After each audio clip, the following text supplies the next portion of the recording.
कांग्रेस की समर्थन कर रहे हो? किस कांग्रेस के समर्थन के लिए यहाँ खड़े हो? किस कांग्रेस? कांग्रेस आई के लिए या कांग्रेस जो गांधी जी का था उसके लिए? पहले बताओ। फिलहाल तो आज की डेट में कांग्रेस आई है। रही बात आपने कांग्रेस की बात करी तो चलो कांग्रेस के कम से कम 1 दर्जन से ऊपर विभाजन हुए।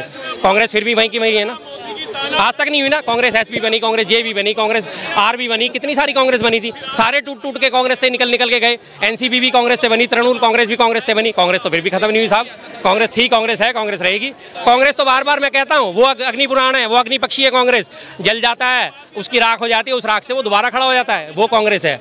कांग्रेस आज भी मौजूद थी, है और रहेगी। कांग्रेस खत्म होने वाली चीज नहीं है। सच्चा कांग्रेस देवराज अर्श के पास था, गाय बछरुआ और निजलिंगप्पा, और ये छोड़ो ये सब पुरानी हम आप जानते हो सब। लेकिन अब जो कांग्रेस के हाथ है ना, वो 54 साल या 50 साल से सिर्फ देश की जनता को लूटने वाली ये पंजा है।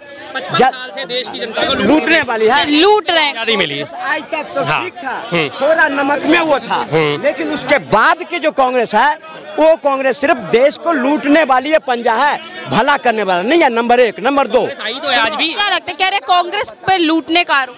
ये लूटने का आरोप लगाते हैं। अगर कांग्रेस लूट रही थी तो 1950 में पहले आम चुनाव होने के बाद 1951 से लेकर 1977 तक लगातार कांग्रेस को क्यों चुना लोगों ने? क्यों देश का बागडोर उनके हाथों में सौंपी? क्यों सौंपी? अगर वो तो लूट रही थी ना, तो लुटेरों के क्या उनके पास राजा रानी नहीं थे क्या? लोहिया नहीं थे क्या? और लोग नहीं थे उस टाइम क्या? विपक्ष मजबूत नहीं था क्या? CPIM नहीं था क्या? और तमाम पार्टियां मौजूद नहीं थी सारी की सारी। जनता पार्टी का हुआ 75 में, जब उन्होंने इमरजेंसी लगाई जनता ने उनको बदल दिया। 77 में वापस दोबारा चुनाव हुए, कांग्रेस बाहर हो गई। 80 में फिर चुनाव हुए, कांग्रेस फिर वापस आ गई। काम कर रही थी ना। वास्तव में लोग जानते थे कि देश को लूटने वाले कौन है। उन्होंने 2.5 साल मात्र राज कर पाई जनता पार्टी। क्यों मोरारजी देसाई को हटा दिया पद से?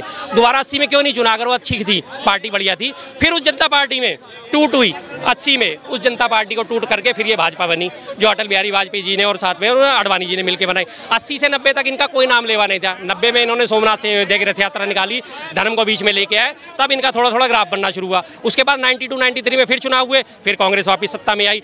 PV नरसिंह आराम थे लगातार। फिर जाके उनके बाद उनके 96-97 में तब जाके अटल बिहारी वाजपेयी जी को मौका मिला। 6 साल बाद फिर उनकी भी सत्ता वापस चलेगी। क्यों चलेगी? राज करना इन लोगों के बस की नहीं था। अगर कांग्रेस लूट रही थी लगातार तो लोग वापस कांग्रेस पे क्यों जा रहे थे? 2098 के बाद से फिर 2004 से लेकर 14 तक 10 साल फिर कांग्रेस का राज रहा। उसके बाद ठीक है, आज आपने किसी भी तरह से गालमेल करके दुनिया को बेवकूफ बना के आपने सत्ता हासिल कर ली। अब 2024 फिर आ रहा है, फिर कांग्रेस वापस सत्ता में आ जाएगी। अगर लूट रहे थे तो क्यों? मैं दे रहा हूँ, यदि मोदी जी लूट रहे हैं तो जनता उन्हें क्यों चुन रही है? पता है ना, आप तो कह रहे हैं कांग्रेस तो लूट रही थी तो जनता उन्हें चुन रही थी। कांग्रेस ने नहीं लूटा। अरे मोदी जी ने नहीं लूटा तभी तो जनता उन्हें चुन रही है, तो आपको दिक्कत क्या आ रही है? वही मैं आपका जवाब दे देता हूँ।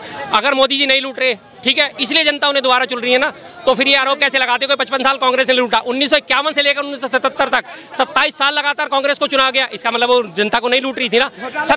भाई फिर अब आराम से बात सुनो, बीच में मत बोलो, फिर इसको छोड़ो। इसका मतलब वो नहीं लूट रही थी ना जनता को कि 77 तक 27 साल तक लगातार कांग्रेस का राज रहा।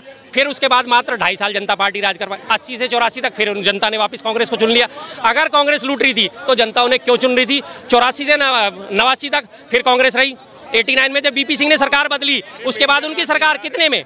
मात्र 2.5 सालों में, मात्र 2.5 सालों में। फिर वही विकल्प की बात है, मात्र 2.5 सालों में फिर सरकार ढह गई, फिर ढह गई। फिर 92 के बाद 93 में बम धमाके हुए थे, उस वक्त कांग्रेस वापस आ गई थी। 93 में यदि कांग्रेस आई थी तो वो बहुमत से नहीं आई थी, कांग्रेस गठबंधन से आई थी। हाँ, 84 के बाद से कांग्रेस कभी भी कह रहे बस कि अगर लूट रहे तो लूटा था, कांग्रेस नहीं लूटा था। अर्नब गोस्वामी मैडम सरकार शामिल थी ना कांग्रेस। अगर वो लूट रही थी तो उसे जनता बार बार क्यों चुन रही थी? बस ये बात है। अगर मोदी जी लूट नहीं रहे और जनता इस वजह से उन्हें चुन रही है तो 55 साल तक कांग्रेस को लोगों ने क्यों चुना? क्योंकि कांग्रेस भी नहीं लूट रही थी। सीधी सी बात है। मोदी जी नहीं लूट रहे 10 सालों से, इसलिए जनता चुन रही है। आप कहिए वाली बात। अब तो मोदी जी के नहीं कहिए, अब ये नहीं कहेंगे कांग्रेस नहीं लूट रही थी साहब। अब सुनिए शर्मा जी, सुनिए, बहुत देर बोल लिया। कांग्रेस नहीं लूट रही थी साहब, इसलिए देश में 55 साल राज किया। मोदी जी नहीं लूट रहे, ये कहिए आप, कहिए ना, जनता उन्हें चुन रही है। क्यों नहीं है? नहीं कहेंगे क्योंकि सबूत दिखाइए आप। क्या सबूत दिखा रहे हैं। 2015 में हेमंत बिश्वा शर्मा के ऊपर 50,000 करोड़ के घोटाले का आरोप लगा था। आज वो बीजेपी में शामिल है। बीजेपी के शासित राज्य असम का मुख्यमंत्री है ना। सुनो आराम से, जरा सी सुनो बस। असम शासित राज्य है, बीजेपी मुख्यमंत्री है, वहाँ पे लूटपाट हुई ना, उनका केस बंद कर दिया गया। 70,000 करोड़ के घोटाले का आरोपी अजीत पवार जब तक बीजेपी में शामिल नहीं था, आरोपी था ना। 70,000 करोड़ का घोटाला कराना। अब आज वो बीजेपी में शामिल है तो क्या घोटालेबाजों को संरक्षण देके बीजेपी घोटाले नहीं कर रही? भ्रष्टाचारी को अपने पार्टी इसी पे जवाब हेमंत विश्व शर्मा पे कार्रवाई जांच चल रही होगी, ठीक है, बंद तो नहीं हुई है ना। अरे पार्टी में अरे सुनिए, राहुल गांधी पे भी नेशनल हेराल्ड केस चल रहा है 2004 से, वो बीजेपी में क्यों नहीं आए साहब, उन पे वो भी बंद नहीं हुआ, जांच तो उन पे भी चाली है, जांच तो उस पे भी चल रही है ना, राहुल गांधी और हेमंत विश्व शर्मा पे।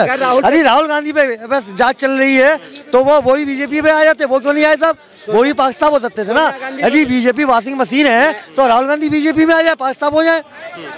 आपने कहा कि जांच चल रही है, मान लिया आपकी बात कि जांच चल रही है और उनके ऊपर भी आरोप है, उनके ऊपर आरोप है, दोनों के ऊपर आरोप है ना, ठीक है जी। आपके हिसाब से राहुल गांधी और सोनिया गांधी भी अक्यूज्ड हो गए, तो उसी हिसाब से तो जब वो कांग्रेस में थे तो वो भी तो अक्यूज्ड ही थे, उनके ऊपर भी आरोपी थे, तो आपने साबित क्यों करा, आपने कैसे उनके मुकदमे बंद कर दिए, क्यों बंद कर दिए, कोई मुकदमा, अरे यार दिखा देंगे तो फिर क्या करोगे लोग, चलो तब भी मोदी वोट देंगे, बात ही विरोधी नहीं है, दिखाए ना, लेकिन अरे कैमरे में दिखाए ना, अरे कैमरे में दिखाए, अरे कैमरे में दिखाए ना। जब आप मेरी बात, जब आप, मैं शोर शराबा नहीं कर सकता, भाई साहब ने बताया, जब प्रूफ दिखा रहा हूँ, जब फंस गए तब आप करें फ्री में वोट दूंगा। भाई पहले बात, अरे बात को तो सुनो यार, पहले बात को तो सुनो यार, बात सुनना नहीं चाहते भैया, एक मिनट सुनो, आंखें उसकी खोली जाती है, अरे सर मेरी तो खुली हुई है, देखो आराम से यार, आराम से, मैं आपसे एग्रेसिव नहीं हो रहा, आराम से।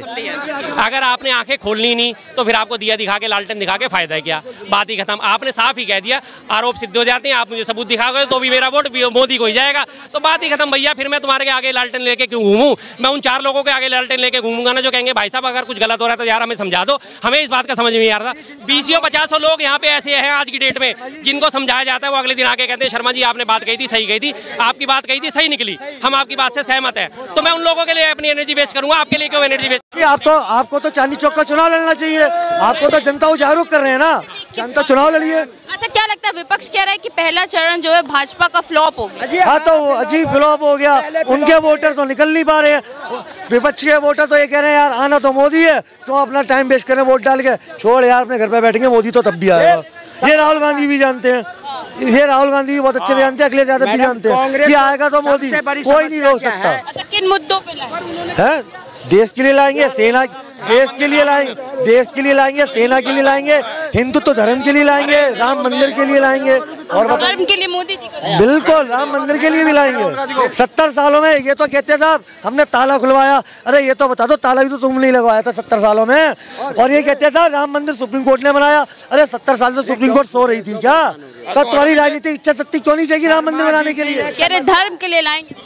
देखो जी ये लोग जो है ठीक है धर्म के आधार पे वोट देंगे, मैं धर्म के आधार पे वोट ना देता था, ना देता हूँ, ना दूंगा, बात खत्म। रही बात ये बार बार राम मंदिर जी की बात उठाते हैं, राम मंदिर बन गया, प्रभु की इच्छा थी, बन गया, बहुत अच्छा हुआ, हमें खुशी है। जिस दिन राम मंदिर का फैसला आया था उस दिन भी अपने घर में दीपक जलाए थे, मिठाइयाँ बांटी थी, जिस दिन प्राण प्रतिष्ठा हुई थी उस दिन भी घर में दीपक जलाए, मिठाइयाँ बांटी। आस्था बिल्कुल अलग चीज़ है और देश हित दोनों बिल्कुल अलग अलग चीज़ है। आस्था के नाम पे देश हित से मैं खिलवाड़ नहीं कर सकता, देश हित के लिए जो जरूरी है मेरा वोट हमेशा उस पर जाता था, जाता है और जाता रहेगा। राम मंदिर मेरे लिए मुद्दा ना था, ना है, ना रहेगा।